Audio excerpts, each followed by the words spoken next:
दूसरा ये है कि क्या आज इतना मतलब ये कि फ़लस्तीन के हक़ में मुसलमान ने निकलना है, क्या इस वक्त तक जो है हुकूमती सतह पर या कोई ज़राए जो हैं आपके साथ बैठने के लिए तैयार हैं?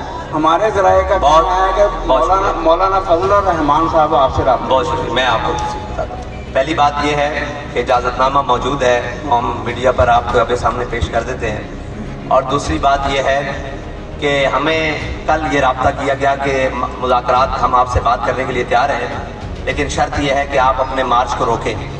तो मार्च तकरीबन 24 घंटे हो गया है, यहाँ रुका हुआ है, लेकिन हुकूमत की जानिब से किसी जानिब से मुज़ाकरात का कोई अमल शुरू नहीं किया गया और ना ही रब्ता किया जा रहा है, ये तय कर लें। और जिन लोगों ने रब्ता किया है वो अपने तौर पर रब्ता कर रहे हैं, लेकिन उनको हुकूमत की तरफ से कोई जवाब नहीं मिल रहा मुज़ाकरात के लिए। पाकिस्तान के अंदर बहुत बड़ी सियासी शख्सियात भी हैं, मजहबी भी हैं, वो रब्ता करते हैं, लेकिन हुकूमत की जानिब से उन्हें कोई जवाब नहीं दिया जा रहा। और हुकूमत सिर्फ डराने और धमकाने और प्रेस कॉन्फ्रेंसों पे लगी हुई है। और हम मुज़ाकरात के दरवाजे हमेशा के लिए खुले हैं, हमेशा के लिए खुले रहेंगे, मुज़ाकरात हमेशा होते रहेंगे। लेकिन बात यह है कि हमारी चाहत तो ये थी कि यहाँ कोई बात है ही नहीं। हमारी चाहत तो ये थी कि आपने ग्रीन बस चलाई हुई है, काश वो हमारे साथ होती यहाँ पर, हम उस पर बैठकर फ़लस्तीन की यकजहती करने के लिए जा रहे होते।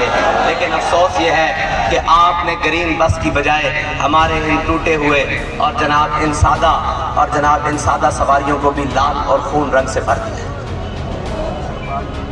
ये दरखास्त मौजूद है, अगर आपके कैमरे कैप्चर कर सके तो। ये अस्सलाम वालेकुम सर, मेरा ताल्लुक है कि जियो जंग ग्रुप से है, राना कामरान यूनुस नाम है। तो सर आप ये जानना चाहते हैं कि अभी तक कितनी शहादतें हो चुकी हैं और कितने अफराद आपके ज़ख्मी हो चुके हैं। और दूसरी बात है कि आपके खिलाफ जो रुकावटें खड़ी की जा रही है, ये धरना आप कब तक जारी रखेंगे? ये धरना नहीं है भाई, पहली बात तो ये क्लियर है जी। आपका सवाल ये है कि शहादतें कितनी हो चुकी हैं। शहादतें इतनी बेशुमार हैं कि हमसे लाशें भी छीन ली गई हैं, और अस्पताल के अंदर जख्मी जो क्रिटिकल जख्म थे, बहुत सारे लोग जो हमारी आंखों के सामने तिब्बी इमदाद ना मिलने की वजह से शहीद हो चुके हैं, और बहुत सारे रास्ते में और बहुत सारे जाकर अस्पतालों में जिनको गायब कर दिया गया है। हम इस वक्त कुछ भी हतमी तादाद नहीं कह सकते कि जनाब कितनी शहादतें हो चुकी है, बेशुमार है। और जो गोली लगने की वजह से जख्मी लोग हैं, जो हमारे पास आए और फिर गए तिब्बी इमदाद के लिए या सामने थे, उनकी तादाद 100 से बिल्कुल ज़्यादा है, जो बिल्कुल, और उनमें से अक्सर इतने ज़्यादा हैं कि उनके आज़ाद काटे बगैर बात नहीं बनेगी, या उनके आज़ाद मौके पर ही कट गए हैं, और ये हालत है। और हमारा ये मार्च किसी के खिलाफ नहीं है, ये हमारा मार्च इसराइल के खिलाफ है, उसके जुल्म के खिलाफ है। और उसके लेकिन उन हट धर्मों और उन बेलगाम ज़बानों वालों से ये कहता हूँ कि इतनी ढिठाई से झूठ तो नेतन्याहू भी नहीं बोल पाता, जितनी ढिठाई से झूठ आज तुम पाकिस्तान में फैला रहे हो। किसी किस्म का कोई मुतालबा नहीं था, किसी किस्म का कोई धरना नहीं था, ये तो सिर्फ यकजहती थी, और यकजहती पूरा पाकिस्तान, पूरी दुनिया कर रही है। हमारा जुर्म क्या है कि हमने यकजहती की है। जी मजीद जी अस्सलाम वालेकुम। मेरा नाम मियां रियाज़ है, लाहौर रंग से तल्लक है और डिजिटल से है। सर मेरा ये सवाल आपसे है कि आपने कहा कि हमारा पुरअमन मार्च है।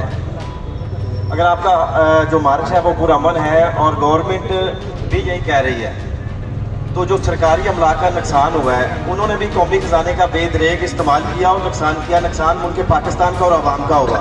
आप लोगों ने भी सरकारी अमला का अपने साथ, पुलिस की वैन्स हैं जो सिक्योरिटी के लिए आलात इस्तेमाल किए जाते हैं, वो भी आपके पास हैं। तो दोनों का क्या नुकसान हुआ और मुल्क पाकिस्तान और अवाम का क्या नुकसान हुआ, ज़रा जवाब दीजिए। देखें जी, हम घर में मौजूद थे, हमारी क़यादत में से पीर सैयद ज़हीरुल हसन शाह साहब को गिरफ़्तार किया गया, हमारी तरफ से कोई रद्द अमल नहीं आया। हम पुरअमन थे कि कोई बात नहीं, गिरफ्तारियाँ होता है। उसके बाद हमारे घर पर, वहाँ मस्जिद रहमतुल आलमीन के साथ भी और बाज़ार में भी, वहाँ उस रात में 8 अक्टूबर की रात को, ये तो आप देखें कि 8 अक्टूबर एक बड़ा अहमियत का हामिल है। उस दिन मुसलमानों को गोलियां मार के शहीद किया गया। اور 13 زخمی کیے گئے اور 2 شہید کیے گئے. اس کے بعد یہ سارے واقعات ہوئے اور اس کے بعد ہر طرف سے نفری اور جناب فورسز کا استعمال کر کے زبردستی اس کو روکا گیا. لیکن صاحب ظاہر ہے جب آپ کسی کا خون بہائیں گے تو مزاحمت تو آئے گی. آپ کسی کو گھر میں بیٹھے ہوئے گولی مارنے کے لیے آئیں گے تو اس کا حق تو بنتا ہے کہ وہ اپنے آپ کو بچائے اور آپ کو روکے. تو یہ جو کچھ ہوا ہے وہ اس کا مطلب ہے. اور جو قومی خزانے کا طریقہ ہے استعمال وہ یہ ہے. اور اگر آپ کی توجہ میری جانب مبذول رہے یہ تو آپ دکھا رہے ہوں گے. اور قومی خزانے کا جو بے دریغ استعمال ہے وہ یہ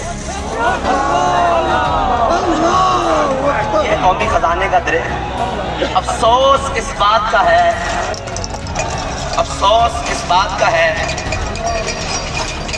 کہ آپ یہ دیکھ سکتے ہیں بڑا واضح لکھا ہوا ہے کہ میڈ ان پاکستان. غزہ والے ہم سے بازی لے گئے کہ وہ شہید ہوتے ہیں تو میڈ ان اسرائیل کے اسلحہ سے.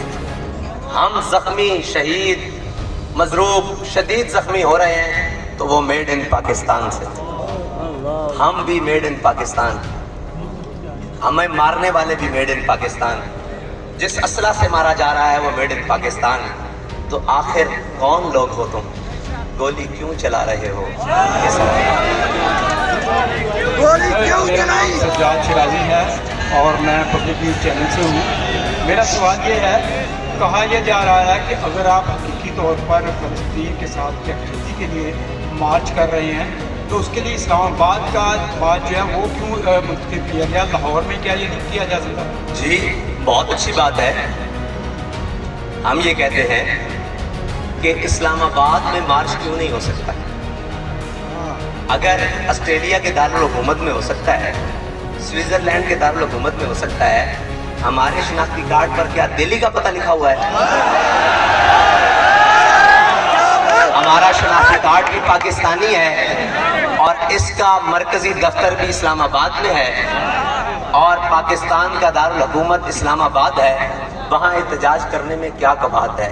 ہم نے لاہور میں بھی کیے ہیں, ہم نے کراچی میں بھی کیے, کوئٹہ میں بھی کیے, بلوچستان میں بھی کیے, سرحد میں بھی کیے, اسلام آباد پہلے بھی کیے. اسلام آباد میں ہم نے جولائی میں باقاعدہ اسلام آباد میں دھرنا دیا, نیتن یاہو کو دہشت گرد کہلوایا, تب بھی اسلام آباد تھا.